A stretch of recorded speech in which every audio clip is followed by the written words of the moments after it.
The ancient dragon Yunji lay alone on a cold, rocky moon at the edge of the galaxy. Once she had been beautiful. Her scales had shined like polished gems, reflecting the light of 1,000 stars. Ships from all corners of space had come to see her, to learn from her, to ask for her help. But that was long ago. Now, her once bright scales were covered in thick, dark grime. Space dust, asteroid bits, and strange, sticky substances from passing comets had built up over hundreds of years. She looked more like a dirty mountain than a living being. Yunji was not a dragon like in old Earth stories. She was something much older. Her kind had existed since the early days of the galaxy. They could live in the vacuum of space, gliding between stars using the solar winds. Their bodies could store vast amounts of knowledge in their special brains. For thousands of years, they had been the galaxy's libraries, advisors, and record keepers. The first humans to see one had called them space dragons, and the name had stuck. Useless old relic, a Zephyrian trader had said the last time anyone had visited Yunji. That was 53 years ago. The Collective has better ways to store information now. The Collective was what the United Species of the Galaxy called themselves. They had built massive data centers that could hold more information than even a dragon's brain. They had AI systems that could answer questions in seconds. They had no need for ancient beings who spoke in riddles and required respect, so they had forgotten her. Yunji shifted her massive body, trying to find a comfortable position among the sharp rocks. Pain shot through her joints. The dirt covering her scales had hardened like cement, making it difficult to move. In the old days, she would have visited a cleaning moon, where special microbes would have eaten away the grime. But those moons were controlled by the Collective now, and they did not welcome dragons anymore. She gazed up at the stars with eyes clouded by dust. Her vision, once sharp enough to count the rings of distant planets, had grown dim. She could barely make out the shapes of passing ships high above, ships that never stopped, never even slowed down to wonder about the mountain-sized shape on the moon below. Yunji had not always lived here. Once she had drifted freely through the cosmos, visiting 100 different worlds each year. She had watched civilizations rise and fall. She had helped species take their first steps into space. She had been there when humans joined the Collective, bringing their strange ideas and endless curiosity. Humans. They had been different from the start. While other species approached dragons with formal ceremonies and prepared questions, humans would often just sit and talk, sharing stories and jokes. They asked about feelings as often as facts. They brought gifts not because it was protocol, but because they wanted to. The memory made Yunji's ancient heart ache. It had been nearly 200 years since she had spoken with a human. Perhaps they too had outgrown the need for dragons. A small meteor struck her back, adding another layer to her filthy coat. She barely felt it. The dirt had become so thick that it acted like armor, though it was slowly crushing her. Dragons were meant to shed their outer layer every few decades. But without help, without the special cleaning moons, Yunji was trapped in her own filth. She tried to remember the last time she had felt truly clean. It had been at the Great Gathering, when all 7 remaining dragons had met at the center of the galaxy. They had cleaned each other then, using their special saliva that could dissolve even the toughest space grime. They had shared knowledge and memories, updating each other on the state of the galaxy. That had been over 300 years ago. Yunji wondered if any of the others were still alive. Their telepathic connection, once strong enough to span thousands of light years, had grown weak as their numbers dwindled. "Sister of Stars, are you there?" She called out with her mind, seeking her closest friend among the dragons. No answer came back. Just the empty silence of space. Hunger gnawed at her stomach. Dragons did not need to eat often. Once every few decades was enough. But Yunji had not fed in nearly a century. She survived on starlight and the thin gases that sometimes drifted past her moon. But it was not enough. She was slowly starving. In the old days, grateful species would bring offerings of rare elements, tungsten, platinum, uranium, that dragons could digest and convert to energy. Now Yunji had to make do with whatever stray rocks happened to hit her. A ship appeared in the sky above, larger than the others. For a moment, hope flared in Yunji's heart. Had someone remembered her? Were they coming to visit? But the ship continued on its path, not even slowing down. It was probably a cargo vessel, carrying goods between the busy worlds of the inner collective. No one on board would even think to look down at this empty moon. Yunji closed her eyes. Perhaps it was time to let go, to join the great cosmic cycle that all beings eventually returned to. She had lived for over 4,000 years. She had seen wonders that no living being remembered now. Perhaps it was enough. She began the slow process of shutting down her systems, preparing for the long sleep that would eventually become death.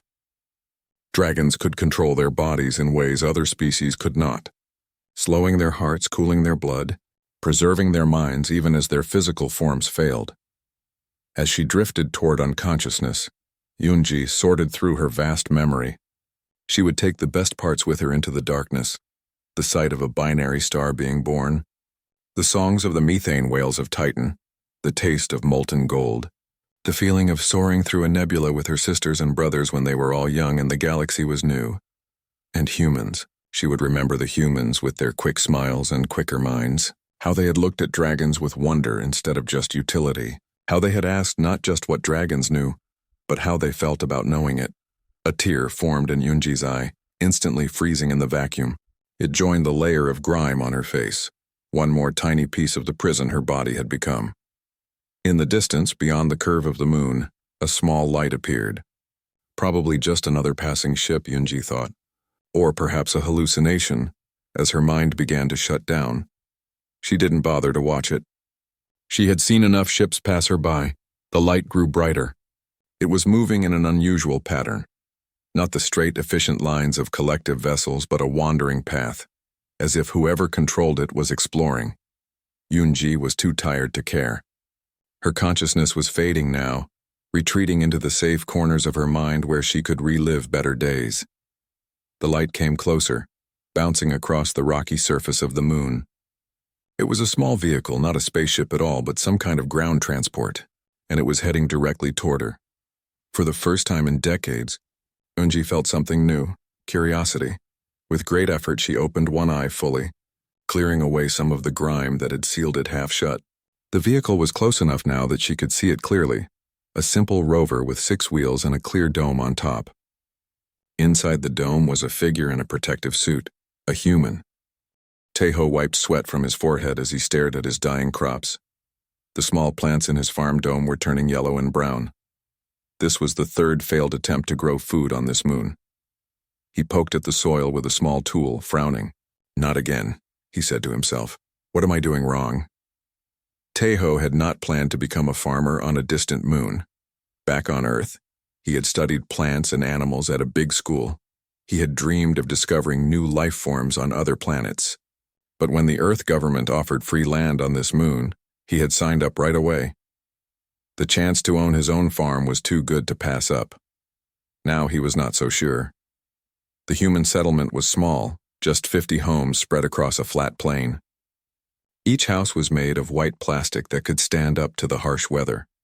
Solar panels covered every roof, collecting energy from the nearby star.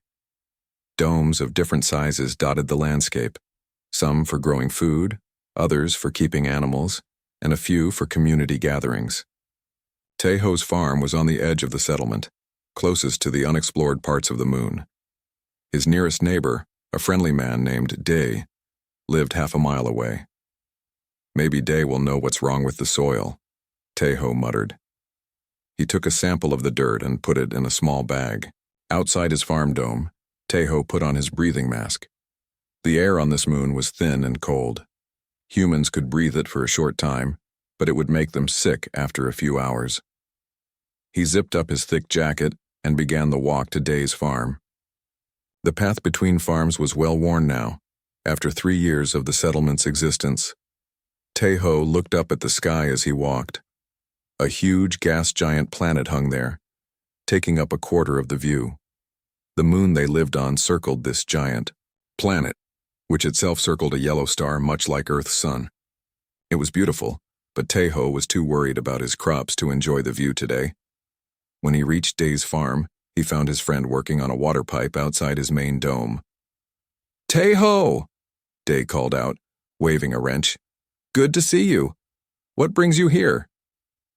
Teho held up the bag of soil. "My plants are dying again. I thought maybe you could look at my soil." Day's smile faded. "Mine are dying too. Something in this moon's dirt just doesn't like Earth plants. He put down his wrench and took the bag from Taeho. Come inside.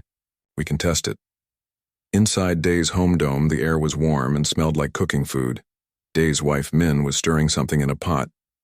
Hello, Taeho, she said with a smile. Will you stay for dinner? I'm making soup with our last Earth vegetables. Thank you, but I should get back to my farm before dark, Taeho said. He liked Min and Dae, but being around happy couples made him miss his old girlfriend back on Earth.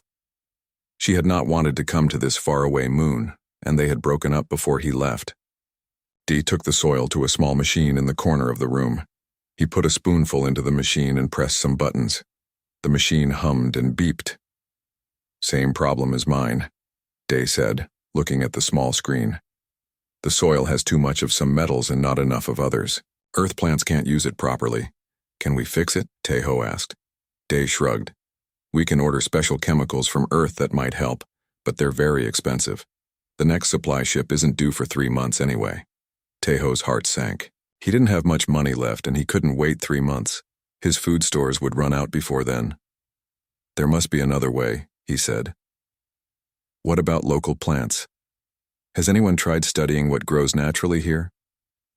Not much grows on this moon, Min said, joining the conversation. Just those small blue moss patches near the water sources. The settlement leaders want us to stick to Earth crops anyway. They say it's safer. Taeho thanked his friends and headed back to his farm. The sun was starting to set, casting long shadows across the rocky ground. As he walked, he thought about his options. He could ask for help from the settlement fund, but that would mean admitting failure. He could try to find work in the community center, but what he really wanted was to make his farm succeed. Back at his home, Taeho ate a small dinner of dried food from his stores. After eating, he climbed up to his observation deck on the roof. This was his favorite place. From here, he could see for miles across the moon's surface. The gas giant filled the sky, its swirling clouds glowing in the darkness. Taeho had built a small telescope on the deck. He often spent evenings looking at the stars and planets, remembering why he had come to this distant place.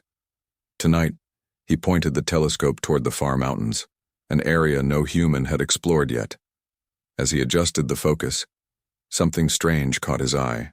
There was a faint glow coming from beyond the mountains in a deep crater that was normally hidden in shadow. The glow wasn't steady like a light. It seemed to pulse slowly, like a heartbeat. What is that? Taeho whispered to himself. He checked his moon map, but that area was marked as unexplored region. No one had been there yet. The glow seemed to grow brighter as he watched. It wasn't his imagination. Something out there was lighting up the night. Taeho couldn't sleep that night. He kept thinking about the strange glow. By morning, he had made up his mind. He would go see what it was. Maybe, just maybe, it could help with his farm problem. After breakfast, Taeho packed his rover with supplies: food, water, extra air tanks, tools, and his portable soil tester. The rover was a small vehicle with 6 wheels, designed to travel over the moon's rough surface. It had a clear dome on top to protect the driver from the harsh environment. Going exploring? Asked Jiwon, another farmer who was passing by. Just checking out some new land, Taeho said, not wanting to explain about the strange glow. Jiwon might think he was crazy. Be careful out there, Jiwon warned. The settlement rules say we should stay within 5 miles of the center. Taeho nodded, but he had no intention of following that rule today. The crater was at least 20 miles away. Once his rover was packed, Taeho put on his full spacesuit. The rover had its own air supply, but if something went wrong, he would need the suit to survive. He climbed into the driver's seat and started the electric engine. The rover hummed to life. As he drove away from the settlement, Taeho felt a mix of excitement and fear. No one knew where he was going. If he got into trouble, help would be far away. But the mystery of the glowing crater pulled him forward. The journey was rough. The moon's surface was covered with rocks and small craters. Taeho had to drive slowly, carefully picking his path. By midday, the settlement was far behind him, and the mountains loomed ahead. He found a pass through the mountains, a narrow valley that the rover could just fit through. On the other side, the land dropped away into a massive crater. And there, at the center of the crater, was the source of the glow. Taeho gasped. It wasn't a light or a fire. It was something much bigger, much stranger. It was alive. Taeho's hands shook on the rover's controls. The thing in the crater was enormous. It looked like a mountain at first, but mountains didn't glow with a faint blue light. Mountains didn't have what looked like scales covering their surface. And mountains certainly didn't have a massive eye that was now slowly opening to look at him. "What are you?" he whispered, though there was no one to hear him inside his rover. He drove closer, moving carefully down the slope of the crater. The rover's sensors were going crazy. The dashboard screen flashed warnings, unknown life form detected, and unusual energy readings. As he got closer, Taeho could see more details. The creature was shaped like a long snake or lizard, but it was bigger than any animal he had ever seen or read about. Its body was covered in what once might have been beautiful scales, but now they were caked with dirt and dust. In some places, the grime was so thick it looked like rock. Only a few patches still glowed with that strange blue light. The creature's head was as big as Taeho's entire farm dome. Its eye, now fully open, was the size of his rover. The eye was cloudy but had a spark of intelligence that made Taeho's heart race. He stopped the rover about 50 yards away from the creature's head. Should he turn back? This was far beyond anything he had expected to find. The settlement leaders would want to know about this. Scientists from Earth would want to study it. But something made him stay. The creature looked sad, lonely, and very, very old. Taeho made a decision. He checked his spacesuit one more time, making sure everything was sealed properly. Then he opened the rover's door and stepped out onto the crater floor. The creature watched him but didn't move. Taeho took a few steps forward, his boots crunching on the rocky ground. "Hello," he said, using his suit's external speaker. "My name is Taeho. I'm from the human settlement." He felt silly talking to this giant being, but what else could he do? For a long moment, nothing happened. Then suddenly a voice spoke inside Taeho's head. Human, small, alone. Taeho stumbled backward in shock.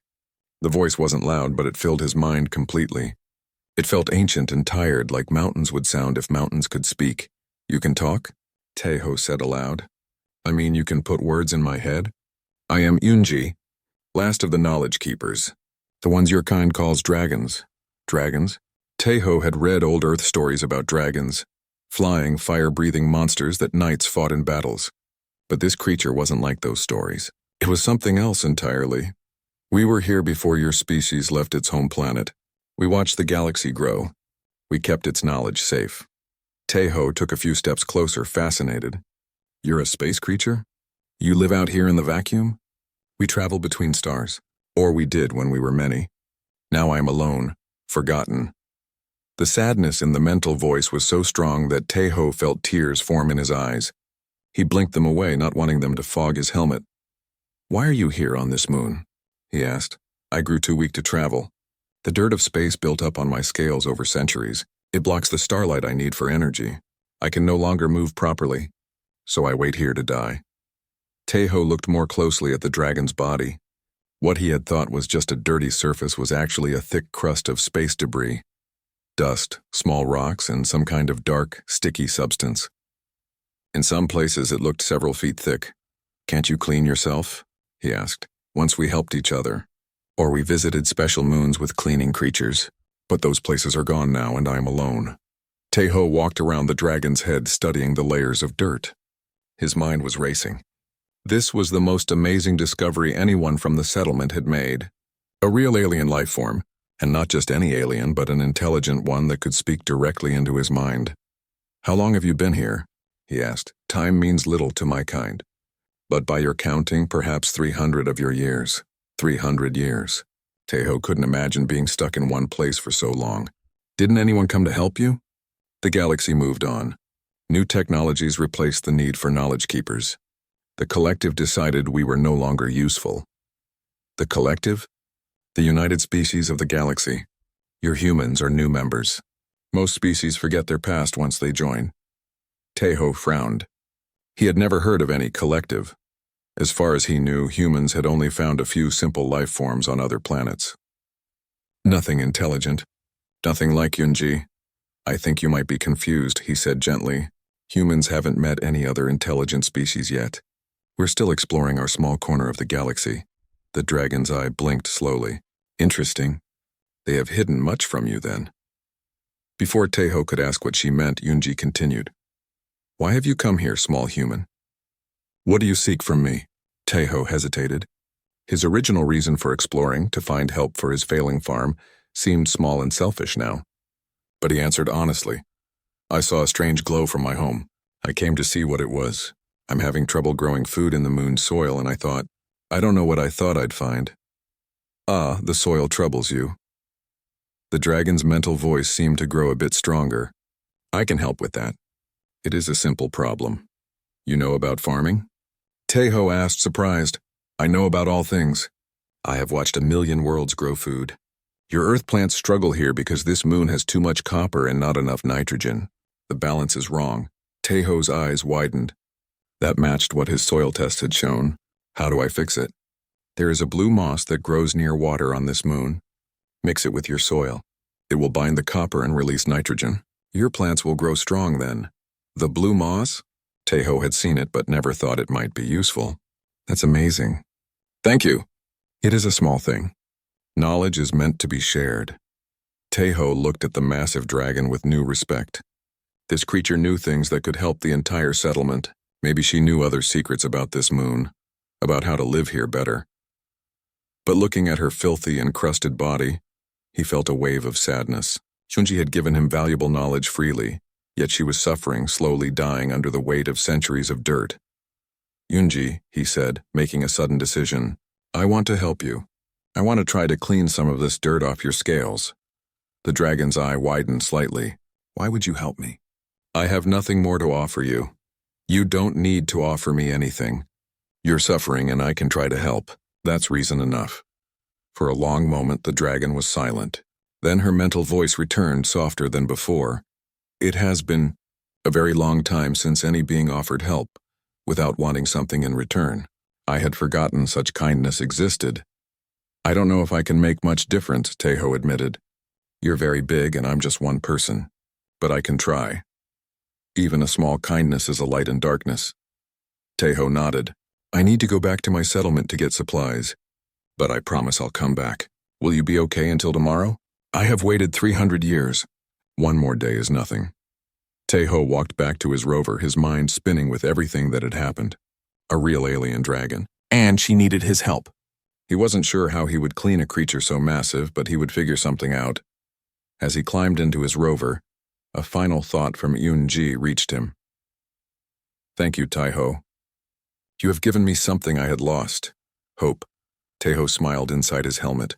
See you tomorrow, Yunji, he said, and started the rover's engine for the journey home. Taeho spent the whole night planning. He made lists of supplies, drew pictures of cleaning tools, and thought about how to help Yunji.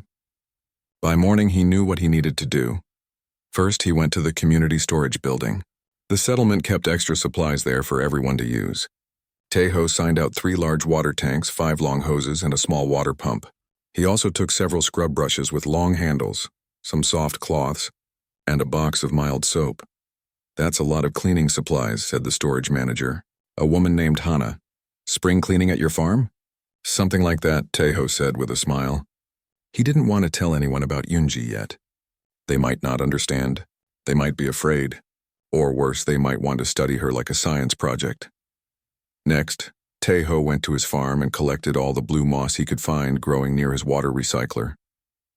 He put some in a small bag for testing later. The rest he mixed into the soil of one section of his garden, following Yunji's advice. Finally, he loaded everything onto a small trailer that he attached to his rover. It took most of the day to get ready. By the time he was done, the sun was already setting. I'll leave first thing tomorrow, he promised himself. That night, Taeho could hardly sleep. He kept thinking about Yunji, alone in that crater for hundreds of years. How had she survived for so long? What amazing things must she have seen in her life? And why had no one helped her before now? He woke up before sunrise, ate a quick breakfast, and set off in his rover with the trailer of supplies bouncing along behind. The journey seemed shorter this time since he already knew the way. He reached the crater just as the sun was fully up. Yunji was exactly where he had left her, of course. Her huge eye opened as he approached. "You returned," her voice said in his mind. She sounded surprised. "I promised I would," Taeho said through his suit speaker. He parked the rover near her head and began unloading his supplies. "I brought things to help clean you." "It has been so long since I was clean." Yunji's mental voice was wistful. "I have almost forgotten how it feels." Taeho set up the water tanks and connected the hoses to the pump. He had brought water from his farm's recycler. It wasn't a lot compared to Yunji's size, but it was a start. "I'm going to try cleaning a small section first," he explained. "To see what works best?" "I understand. Be careful of the black crust near my joints. It may be harder to remove." Taeho chose a spot on Yunji's neck where the dirt didn't look too thick. He turned on the pump and water flowed through the hose. He sprayed it gently on the dirty scales. Nothing happened at first. The water just ran off the crusty surface. Taeho tried using more pressure, but he was afraid of hurting Yunji. "This might take longer than I thought," he said. "Time is something I have plenty of," Yunji replied. Taeho tried adding some soap to the water. He sprayed the spot again, then used a long-handled brush to scrub gently. This time, some of the dirt began to loosen. He scrubbed more and small pieces of the crust fell away. Underneath, he caught a glimpse of something shiny, a scale that glowed with a soft blue light, like the few clean patches he had seen before. "It's working," he said excitedly. "Your scales are beautiful under all this dirt." They were once. Long ago. Taeho worked steadily, spraying water, adding soap, scrubbing, and then rinsing. It was slow work. Each scale had to be cleaned individually, and there were thousands of them just in the small section he had chosen. But as he worked, more and more of the beautiful blue scales were revealed. He didn't talk much as he worked. There was something peaceful about the simple task of cleaning. Yunji seemed to feel it too. She remained still and quiet, only occasionally sending a thought his way. "The sun feels different on clean scales," she said once. Warmer, more alive. By midday, Taeho had cleaned an area about the size of his rover, just a tiny fraction of Yunji's massive body. But even that small patch glowed with a brighter blue light than before. The scales seemed to be absorbing the sunlight, just as Yunji had said they needed to. Taeho sat down to eat a quick lunch. As he ate, he noticed something strange. The dirt he had cleaned off Yunji wasn't just dirt. Mixed in with the dust and grime were tiny sparkling bits that looked like metal. "What is this stuff?" he asked, picking up a handful of the washed-off debris. "Space dust. Asteroid particles. The remains of comets. When you travel between stars for thousands of years, you collect many things." Taeho looked at the sparkling bits with new interest. "Some of this looks like gold. And maybe platinum. Yes, many valuable elements stick to our scales. In the old days, young species would help clean dragons in exchange for keeping what they found. It was a fair trade."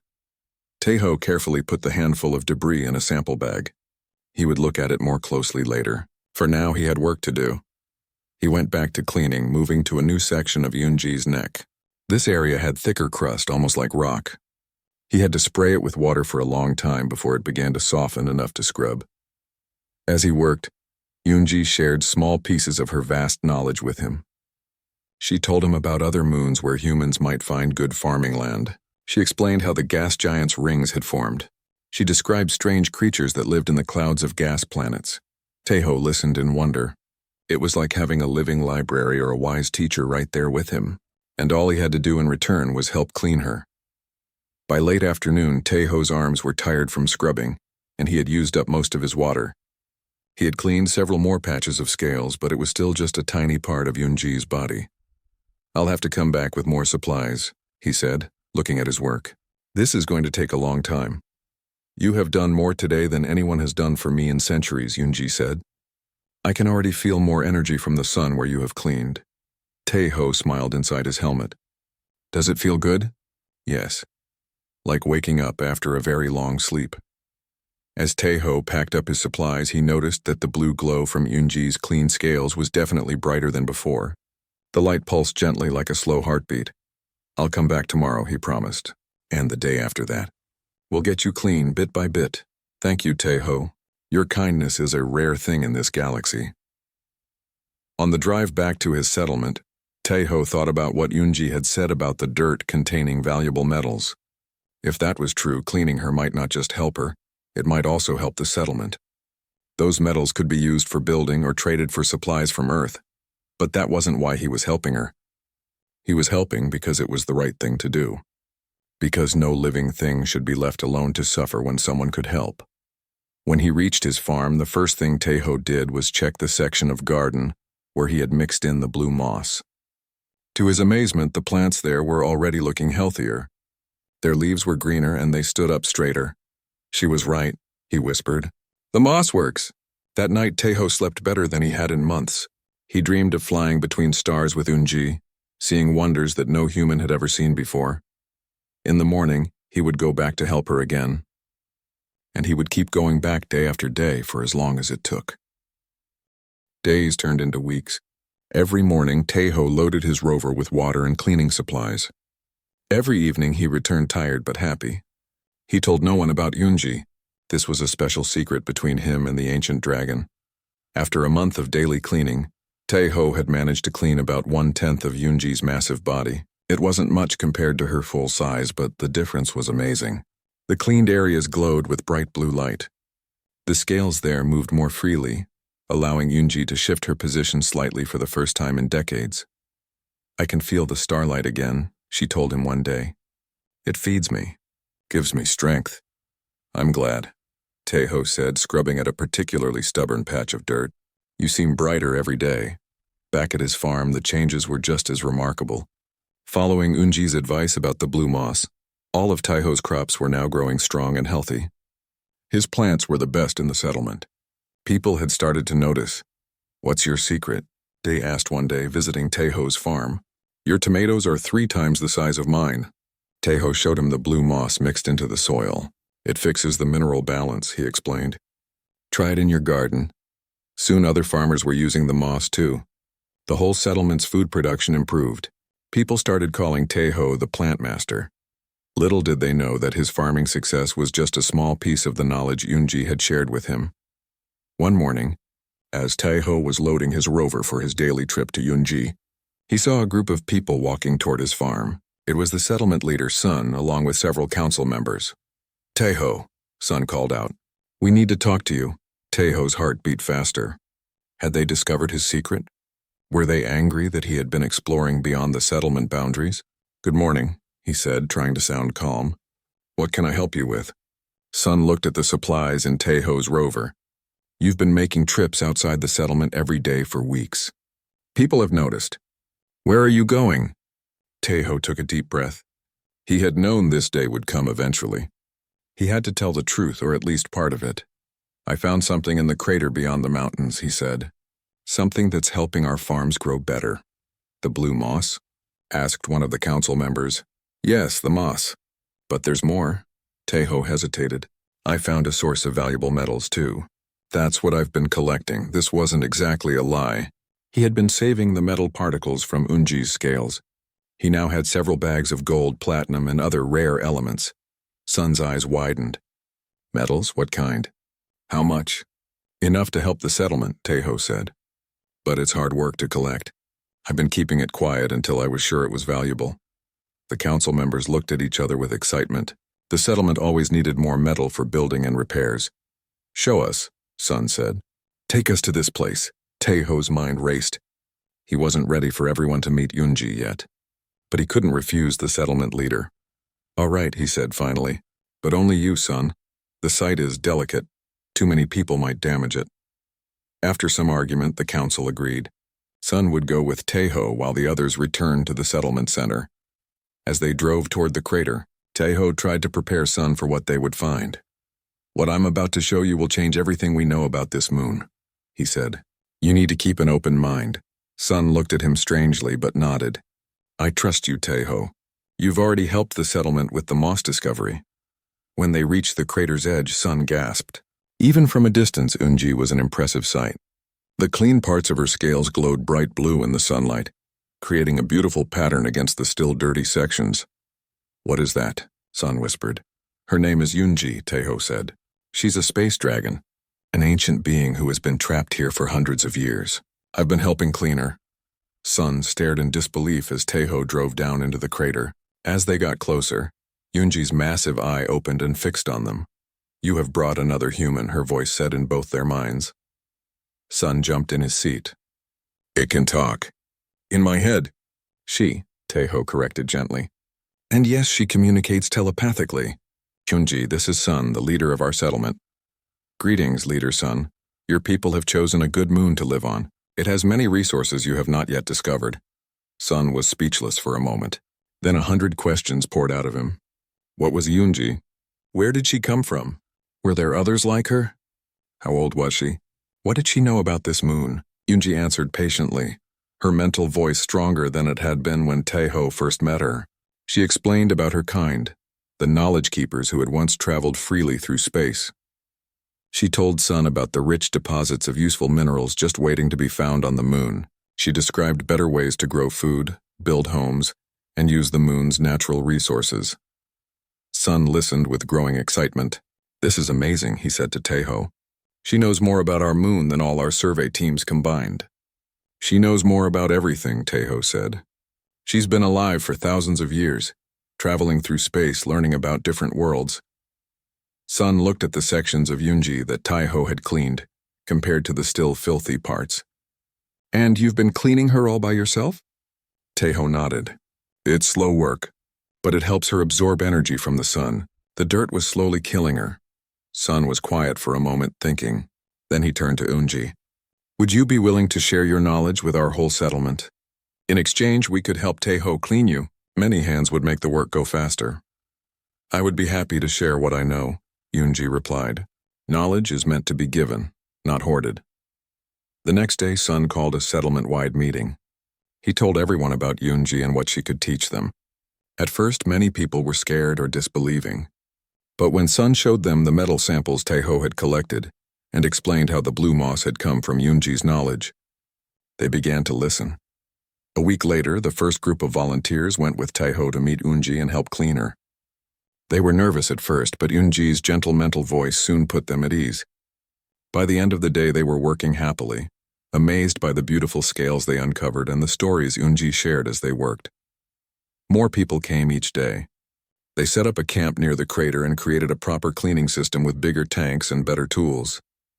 What would have taken Taeho years to do alone was now progressing rapidly. As more of Yunji's body was cleaned, her strength returned. The blue glow of her scales grew brighter. She could move more easily, shifting her massive body to help the humans reach difficult spots. And the knowledge she shared transformed the settlement. They found rich mineral deposits exactly where she said they would be. They improved their farming using her advice about local plants. They built better homes based on her suggestions for using the moon's natural materials. 3 months after Taeho's first meeting with Yunji, the settlement council made a big decision. They officially renamed their community Dragon's Rest. They also sent a message to Earth telling about their amazing discovery. Scientists and officials were already planning trips to come see Yunji for themselves. "They will come with many questions," Yunji told Taeho one evening as they watched the sunset together. Most of her body was clean now, glowing with healthy blue light. "They will want to study me, learn my secrets." "Are you worried?" Taeho asked. "No questions lead to understanding. Understanding leads to respect. Your people seem to understand respect better than many species I have met." Taeho smiled. "Not all of us. But we try. One person who tries can change much. You have proven that, Taeho. It was true.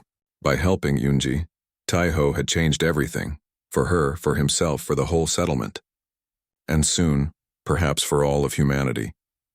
As stars began to appear in the darkening sky, Yunji raised her head higher than she had been able to in centuries. Her clean scales caught the starlight and seemed to drink it in. "Soon I will be strong enough to fly again," she said. "To travel between stars as my kind was meant to do. You'll leave us?" Taeho felt a pang of sadness at the thought. "I will always return to Dragon's Rest," Yunji assured him. "This moon will be my home base, as you humans say. But there are other dragons out there, I am certain.